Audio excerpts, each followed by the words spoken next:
के लोगों को लाभ मिल रहा है। हमने कभी नहीं पूछा कि उज्ज्वला योजना में कनेक्शन किसको मिल रहा है। हमने कभी नहीं चिंता की इस बात की कि सौभाग्य योजना में बिजली का कनेक्शन किसको मिल रहा है। हमने कभी चिंता नहीं की कि 18,000 गांव किस समुदाय के हैं जिनको बिजली दी जा रही है। लेकिन कांग्रेस पार्टी केरल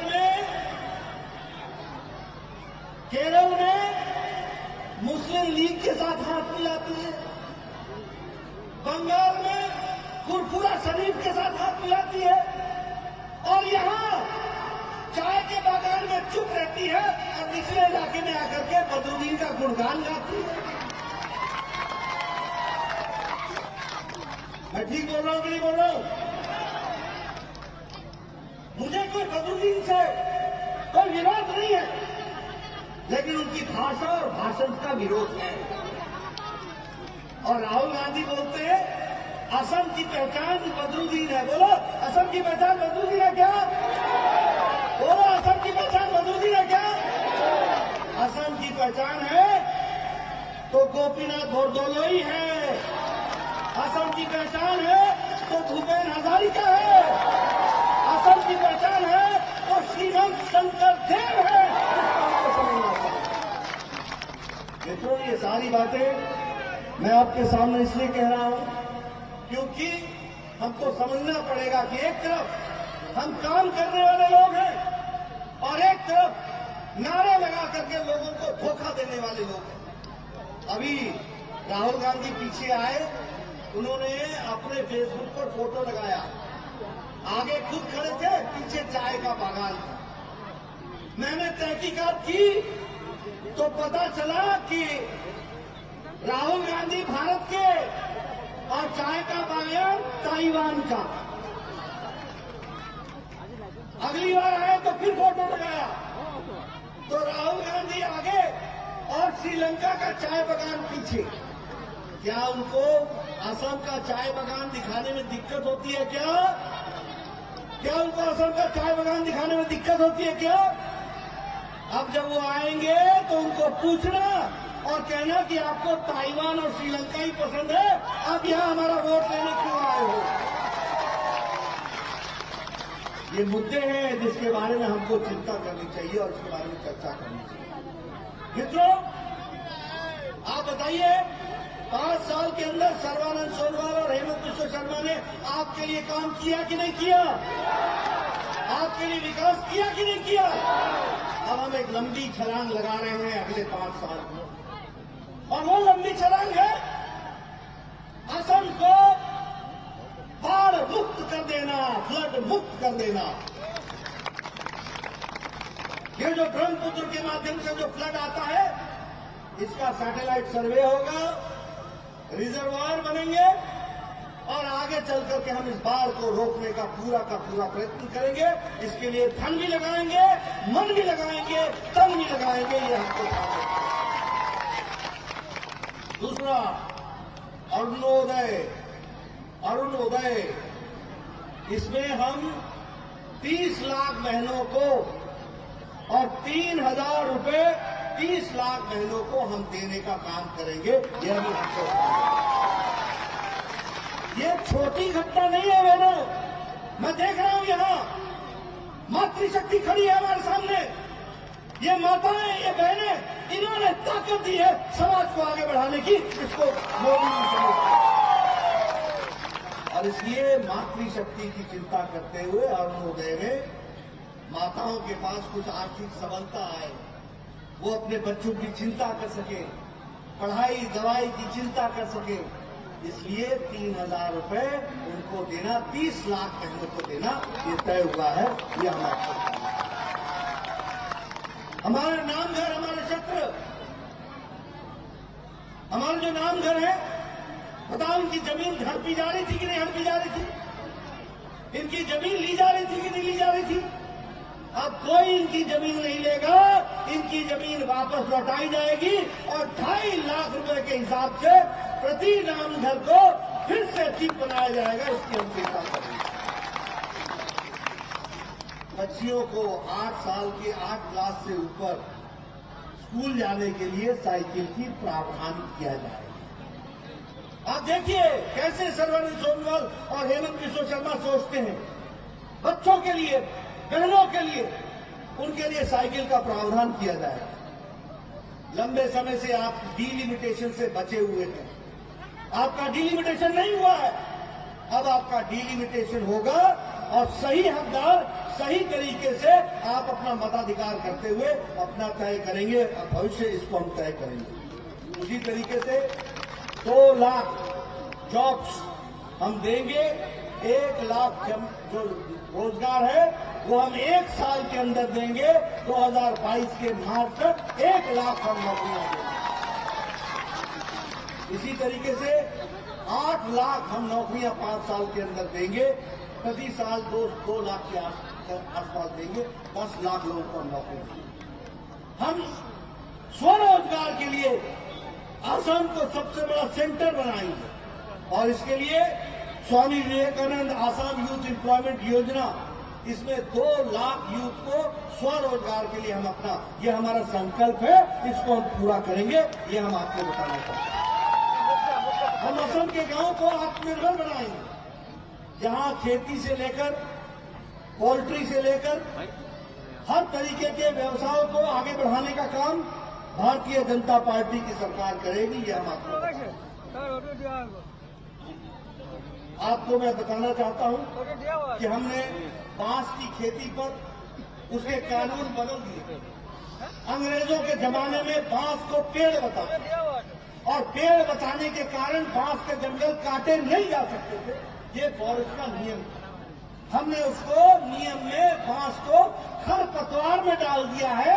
अब वो घास की श्रेणी में आते हैं, उसकी कटाई भी होगी और बांस का अच्छा बिजनेस खड़ा होगा। इस बात को हमको समझना चाहिए। इसके लिए हम काम करें। मित्रों, आपको मालूम होगा कि कांग्रेस के समय में राइनो का जो असम की पहचान है उसका धंधा चल रहा था, मारे जा रहे थे। पिछले 5 साल में इसमें रुकावट आई है और आगे चल करके इस बात की चिंता होगी कि कोई भी राइनो की जान नहीं ले सकेगा। इस तरीके का हम कानून बना करके उसको हम आगे बढ़ाएंगे। मित्रों, हमारे भारत में अटल जी की सरकार थी। असम की संस्कृति के रक्षा और असम को पहचान मिली है, तो वह हमेशा एनडीए की सरकार में मिली है। आप बताइए, जब अटल जी की सरकार थी तभी गोपीनाथ बोरदोलोई जी को भारत रत्न मिला है। ये हमको ध्यान में रखना चाहिए।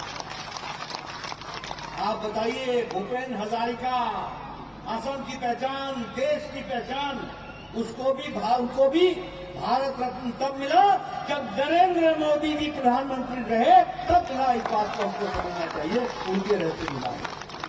माधव देव, हमारे जो कला क्षेत्र है, इसके लिए 43 करोड़ रुपए की व्यवस्था की गई है। हमारे जो श्रीमंत शंकर देव जी का जो जन्म स्थान है, उसके विकास के लिए 188 करोड़ रुपए भारत सरकार ने दिए हैं। यह हमको ध्यान में रखना चाहिए। उसी तरीके से मैंने पहले कहा कि नामघर की जमीनों की चिंता होगी। 2.5 लाख रुपए खर्च होंगे और असम दर्शन में लगभग 9,000 नामघरों का काम शुरू हो गया है। आपको मालूम है, पिछले 50 साल से असम बोलो आग में जल रहा था कि नहीं जल रहा था, बोलो आंदोलन चल रहा था कि नहीं चल रहा था, चल रहा था कि नहीं चल रहा था। 50 साल से चल रहा था। 50 साल से हजारों लोग मारे गए, हजारों सिक्योरिटी वाले मारे गए, हजारों घर बेघर हो गए। किसी ने चिंता नहीं की, लेकिन मोदी जी ने इच्छा शक्ति दिखाई। भारत के गृह मंत्री अमित शाह जी ने उसको रूप दिया और सर्बानंद सोनोवाल ने उसको कार्यान्वित किया और 50 साल का बोडोलैंड बोडो समझौता में परिवर्तित हो गया, बोडो अकॉर्ड में परिवर्तित हो गया। असम की पहचान भी बनाए रखी, बोडो की समस्या को भी समझा। 1500 करोड़ रुपए दिए गए 4,000 लोगों ने सरेंडर किया, 2,000 लोगों ने बाद में सरेंडर किया। 4,000 असॉल्ट राइफल सरेंडर हुए हैं। 4,000। आप समझो कि असम में 4,000 असॉल्ट राइफल का सरेंडर होने का मतलब असम की शांति का दूसरा रूप बन जाता है। ये हमको समझना। और ये सब करने के साथ साथ 4 लाख रुपए उनको वन टाइम सेटलमेंट, जो लोग औजार अपना हथियार छोड़ करके आए उनको 4 लाख रुपए वन टाइम सेटलमेंट दिया गया और 3 साल के लिए 6,000 रुपए प्रति माह के हिसाब से, ताकि वो फिर से समाज में बच सके, इसकी चिंता की गई। और 1,500 करोड़ रुपए के हिसाब से बोडोलैंड को फिर से समझौते में परिवर्तित किया गया। ये काम हुआ है जिसका हमको समझना चाहिए। अभी मैं सुन रहा था कांग्रेस पार्टी की दलील बड़ी जोरदार। क्या कहते हैं कि मनमोहन सिंह यहां से प्राइम मिनिस्टर रहे हैं, इसलिए असम की जिम्मेवारी होती है कि आप कांग्रेस को वोट दें। यह देखो, वाह रे वाह। अरे मनमोहन सिंह जी ने असम को दिया क्या जो आज असम उनको वोट दे कांग्रेस पार्टी को? गैस की रॉयल्टी मनमोहन सिंह जी को देनी थी, नहीं दे सके। 1 हफ्ते के अंदर नरेंद्र मोदी जी ने 8,000 करोड़ रुपए दिया तो असम की जनता को दिया। तो वोट किसको देंगे? मनमोहन सिंह जी। अच्छा, बोलने में भी शर्म नहीं आती। मनमोहन सिंह जी प्रधानमंत्री रहे इसलिए वोट दे दो। अरे दिया क्या आपने असम को? क्या मिला असम को? आज अभी मैंने ट्वीट देखा, बोले जुमलेबाजी, राहुल गांधी का ट्वीट था, जुमलेबाजी और प्रगति में अंतर होता। यही तो हम कह रहे हैं। जुमला तो आपकी दादी, पापा, मम्मी ने किया। बोलो, गरीबी हटाओ का नारा किसने लगाया था? गरीबी हटी क्या? जुमला क्या हुआ? बोलो, किसने कहा था कि शासन उनको दो जो शासन कर सके, शासन कर पाए? क्या जुमला किसने किया? जुमला आप करो। अरे प्रगति तो नरेंद्र मोदी जी ने किया, जिसने असम की तस्वीर और तकदीर बदल दी। इस बात को हमको समझना चाहिए। चलो, बोगीबील ब्रिज बनाया कि नहीं बनाया? बोलो, 6 साल के अंदर 5 ब्रिज बनाए कि नहीं बनाए मोदी जी ने? बोलो, नैरो गेज को ब्रॉड गेज किया कि नहीं किया? बोलो, 35 बार नरेंद्र मोदी भारत के प्रधानमंत्री असम आकर के विकास में अपना योगदान किया कि नहीं किया? बोलने में भी सोचते नहीं। चाय के बागान में चले गए और वहां फोटो खिंचाने लगे चाय की पत्ती तोड़ने का। देखा आपने? देखा था कि नहीं देखा था? देखा था। चाय की पत्ती कब तोड़ रही थी? मार्च महीने में। पत्ती सूखती अप्रैल महीने में और मार्च महीने में ही तोड़ने लग गई। अरे ध्यान रखो, अब आया है अगला अप्रैल महीना, अब दोनों टूटेंगे, वोट भी आएगा और पत्ती भी टूटेगी और तोड़ेंगे। ये भी हमको समझना। अगर बागवान नहीं हो तो क्यों एक्टिंग करते हो? अगर पता नहीं है तो क्यों ये सब करते हो? मित्रों, ये सारी बात आपके सामने मैं इसलिए रख रहा हूं। अभी 13th फाइनेंस कमीशन में असम को मिला कांग्रेस के यूपीए के जमाने में 80,000 करोड़ रुपए और मोदी जी के जमाने में मिला 1,55,000 करोड़ रुपए। ये समझो आप। उसी तरीके से जैसा मैंने कहा, गैस की रॉयल्टी दी गई। इंफ्रास्ट्रक्चर में 11,500 किलोमीटर की सड़क बनी है। 11,500 किलोमीटर 5 सालों में। उसी तरीके से 6 ब्रिज बने हैं 5 साल के अंदर। गुवाहाटी एयरपोर्ट, गोपीनाथ बोरदोलोई एयरपोर्ट में लगभग 1,232 करोड़ रुपए खर्च होकर के उसका एयरपोर्ट का आगे वो बनाया जा रहा है। इसको हमको सोचना चाहिए। स्वच्छ भारत मिशन, यहां 60 लाख इज्जत घर टॉयलेट्स बने। 60 लाख। देखो मित्रों, आपसे मैं चर्चा करना चाहता हूं। ये टॉयलेट और इज्जत घर सिर्फ इज्जत घर नहीं है, ये महिलाओं के लिए इज्जत है। ये बात हमको समझनी चाहिए, ये हमको ध्यान रखना चाहिए। मैं गांव से आता हूं। मुझे मालूम है लगभग 11 करोड़ इज्जत घर बने हैं, 11 करोड़ पिछले 5 साल में। इसका मतलब 11 करोड़ घर ऐसे थे जहां टॉयलेट नहीं था। इसका मतलब उस घरों की महिलाएं सूर्योदय से पहले अपने दैनिक क्रम को करती थी और सूर्योदय के सूर्यास्त का इंतजार करती थी। ये उनकी हालत थी। 70 साल की आजादी के बाद ये मोदी जी हैं जिन्होंने 11 करोड़ इज्जत घर बनाकर महिलाओं को इज्जत दी है। इस बात को हमको समझना चाहिए। और असम में 60 लाख बहनों को इज्जत दी। मैं सही बोल रहा हूं कि नहीं बोल रहा हूं? मैं सच बोल रहा हूं कि नहीं बोल रहा हूं? इसको हमको ध्यान रखना। उज्ज्वला योजना 8 करोड़ लोगों को गैस का कनेक्शन और सिलेंडर और 1 करोड़ को इस साल और दिया जा रहा है और लगभग 1,38,000 गैस के सिलेंडर यहां असम की भूमि में बहनों को दिए गए। ये हमको ध्यान रखना चाहिए। प्रधानमंत्री किसान सम्मान निधि 11 करोड़ किसानों को 6,000 रुपए महीने का 2,000 रुपए ये देने का तय किया है और 2,000 रुपए प्रदेश सरकार ने तय किया है कि आगे चल करके हम देंगे। यानी ये किसान को सम्मान देने का काम किया है और 11 करोड़ किसानों को दिया, जिसमें 16 लाख किसान असम के हैं। ये हमको समझना चाहिए, ये हमको ध्यान रखना चाहिए। उसी तरीके से सौभाग्य योजना में लगभग 17,45,000 लोगों को घर में बिजली का कनेक्शन पहुंचाया गया है। ये हमको ध्यान रखना चाहिए। इसलिए मित्रों, मैं आपसे निवेदन करने के लिए आया हूं कि हर तरीके से विकास के लिए हम लोग कृत संकल्प हैं।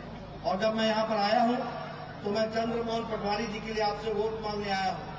चंद्रमोहन पटवारी राजनेता नहीं है, ये सामाजिक कार्यकर्ता है और समाज के लिए काम करता है।